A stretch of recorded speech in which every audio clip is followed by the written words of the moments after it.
Bienvenue à tous dans notre méditation.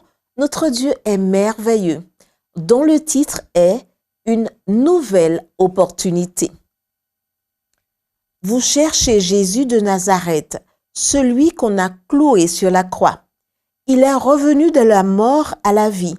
Il n'est pas ici. Regardez, voici l'endroit où l'on l'avait déposé.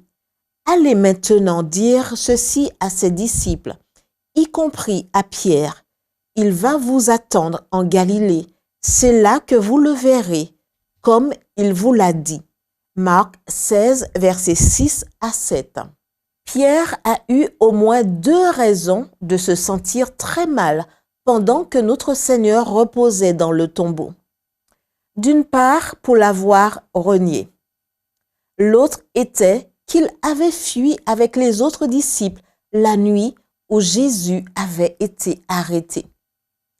Pierre n'avait-il pas dit que, même si Jésus était pour tous une occasion de chute, il ne le serait jamais pour lui? Si, il l'avait dit. Mais quand l'heure de l'épreuve est venue, non seulement il a nié connaître Jésus, mais c'est lui qui a suggéré aux autres de se sauver. Voir Ellen White, Jésus-Christ, chapitre 74, page 630. La coupe que Pierre a dû boire pendant ces jours d'incertitude a dû être très amère. Serait-il pardonné? Mais alors, l'inimaginable se produit. Le premier jour de la semaine, plusieurs femmes reviennent du tombeau en annonçant que le Seigneur est ressuscité. La nouvelle est pour les disciples trop belle pour être vraie. En fait, cela leur semble être de la folie et ils ne le croient pas. Voir Luc 24, verset 11. Pierre, lui, court au tombeau.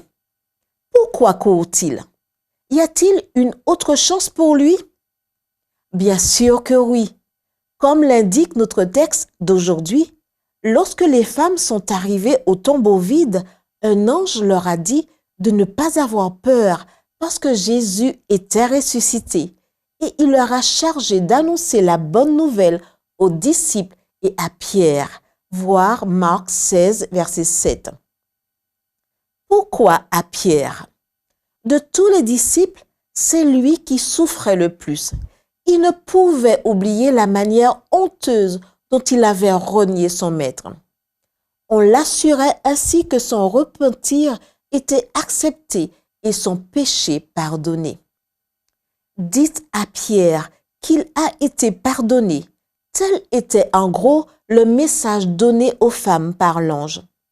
Quelque chose comme « Dites-lui de clore ce chapitre sombre de sa vie, parce qu'aujourd'hui, il aura une nouvelle chance. » L'une des premières choses que le Sauveur ressuscité a faites a été d'assurer à Pierre que son péché avait été pardonné.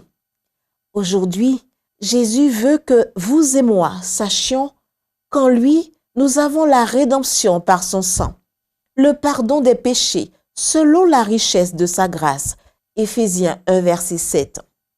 En d'autres termes, une nouvelle opportunité d'écrire dans l'histoire de nos vies une nouvelle page qui glorifie son nom. N'est-ce pas absolument merveilleux? Prions.